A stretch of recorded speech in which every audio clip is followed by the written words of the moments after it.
नमस्कार दोस्तों, भजन भक्ति चैनल में आपका स्वागत है। आप सभी को करवा चौथ की बहुत बहुत शुभकामनाएं।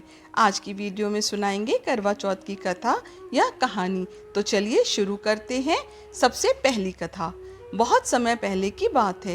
एक साहूकार के 7 बेटे और उनकी एक बहन करवा थी।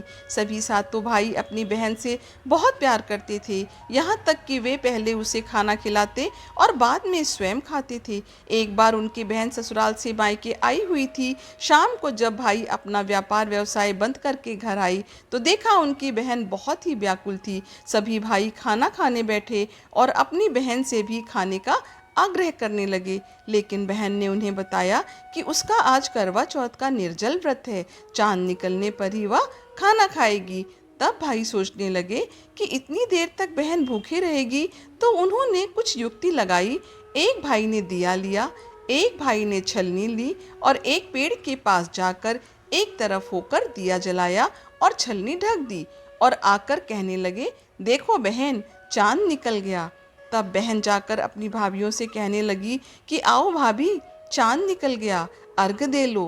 तब भाभी बोली कि बहन जी, अभी तो तुम्हारा चांद निकला है, हमारा चांद तो रात में ही निकलेगा। तब उसने अपनी भाभी की बात नहीं मानी और अकेली ने ही अर्घ दे दिया और भाइयों के साथ जीमने बैठ गई।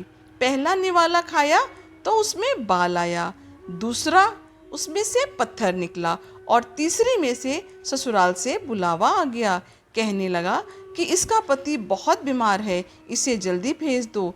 तब माँ कहने लगी कि साड़ी पहनकर ससुराल चली जाओ और सोने का टका पल्ले में बांध लेना। रास्ते में जो कोई भी मिले उसके पैर छूती जाना और आशीर्वाद लेती जाना। जब वो गई, रास्ते में लोग मिले, आशीर्वाद देते रहे कि ठंडी हो, सब्र करने वाली हो, 7 भाइयों की बहन हो, तेरे भाइयों को सुख मिले। परंतु उसे किसी ने भी सुहाग का आशीर्वाद नहीं दिया। ससुराल पहुंची तो दरवाजे पर नंद खड़ी थी। जब उसने उसके पैर छुए तब नंद ने कहा, 7 पुत्रों की माँ हो, तेरे भाइयों को सुख मिले। तब यह बात सुनकर जो सोने का टका माँ ने दिया था वह खोलकर ननद को भी दे दिया। अंदर गई तो सासू जी खड़ी थी। उसने सासू के पैर छुए तो सास बोली, जा, ऊपर तुम्हारा पति है, वहीं जाकर बैठ जा। वह ऊपर गई तो देखा उसका पति मरा पड़ा है। वह रोने चिल्लाने लगी। तब सासू जी दासियों से कहती हैं कि ऊपर पड़ी है, उसे बची हुई रोटियां दे आओ। इस तरह करते करते मार्गशीर्ष की चौथ आई और बोली कि करवा ले लो, करवा ले लो, भाइयों की प्यारी करवा ले लो, दिन में चांद उगाने वाली करवा ले लो, ज्यादा भूख कराने वाली करवा ले लो। तब वह चौथ माता को देखकर बोली कि आपने ही मेरे को उजाड़ा है, अब आप ही सुधारोगी, मुझ पर दया करो, आपको मेरे सुहाग को देना पड़ेगा। तब चौथ माता कहने लगी कि पौष की चौथ आएगी, वह मेरे से बड़ी है, उसके पैर पकड़ लेना, वही तेरे सुहाग को वापस करेगी। यह कहकर वो आगे चली गई। पौष की चौथ आई, उसने भी यही कहा कि अगली चौथ मुझसे बड़ी है, उसके पैर पकड़ लेना।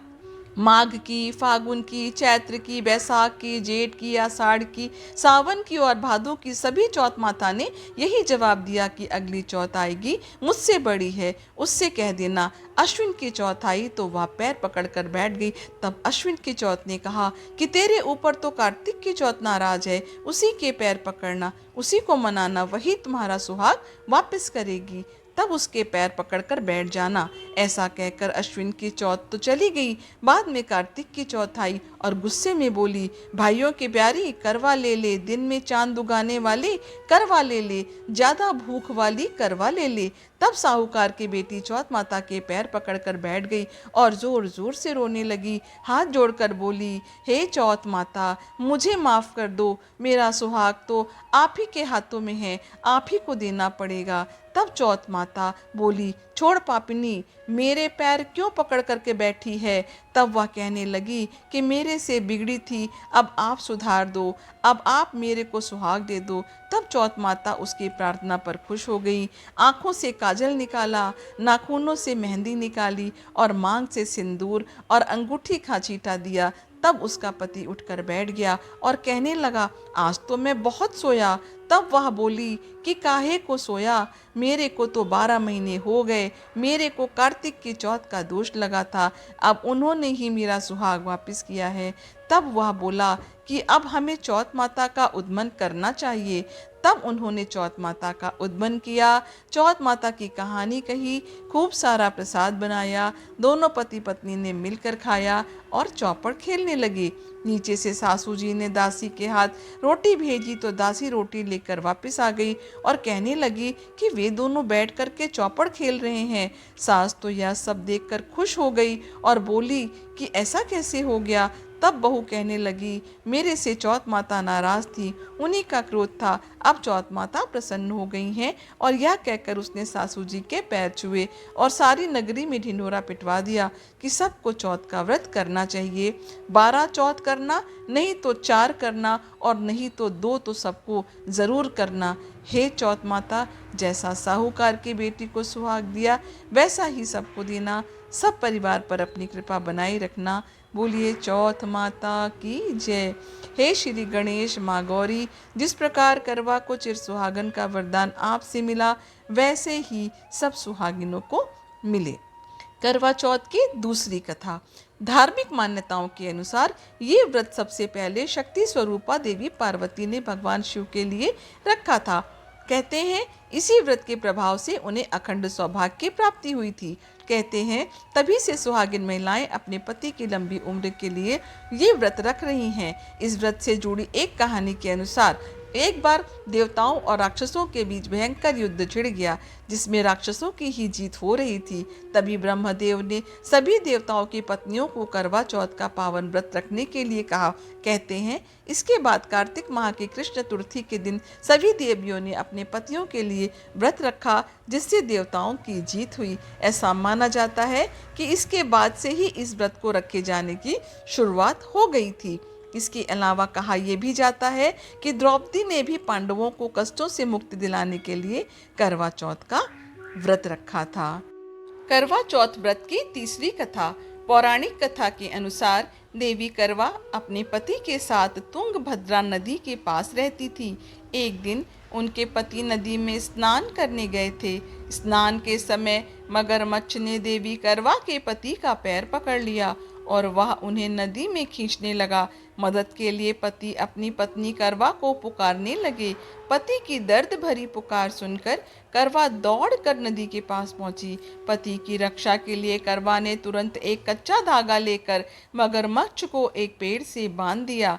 करवा के सतीत्व के कारण मगरमच्छ एक कच्चे धागे में ही इस तरह से बंध गया कि वह थोड़ा भी हिल नहीं पा रहा था। लेकिन अभी भी करवा के पति और मगरमच्छ दोनों के प्राण संकट में फंसे थे। तब करवा ने यमराज को पुकारा और अपने पति के लिए जीवन दान देने और मगरमच्छ को मृत्यु दंड देने की प्रार्थना की। करवा के कहने पर यमराज पधारे और उन्होंने कहा कि मैं ऐसा नहीं कर सकता, क्योंकि अभी मगरमच्छ की आयु शेष है और तुम्हारे पति की आयु अब पूरी हो चुकी है। इस बात पर करवा को क्रोध आ गया और वो बोली, यदि आपने ऐसा नहीं किया तो मैं आपको श्राप दूंगी। करवा के क्रोध को देखकर यमराज ने मगरमच्छ को यमलोक भेज दिया और करवा के पति को जीवन दान दिया। कहते हैं करवा चौथ के व्रत में सुहागन महिलाएं करवा माता से प्रार्थना करती हैं कि हे करवा माता, जैसे आपने अपने पति को बचाया वैसे ही मेरे सुहाग की भी रक्षा करना। आशा करती हूँ यह कहानी आपको पसंद आई होगी। आपसे विनम्र निवेदन है कि कृपया करके मेरे चैनल को सब्सक्राइब करें, मेरी वीडियोस को लाइक करें, इसे अपनी फैमिली और फ्रेंड के साथ शेयर भी करिए। चौथ माता आपका सुहाग अखंड रखें। आपका दिन शुभ हो। धन्यवाद।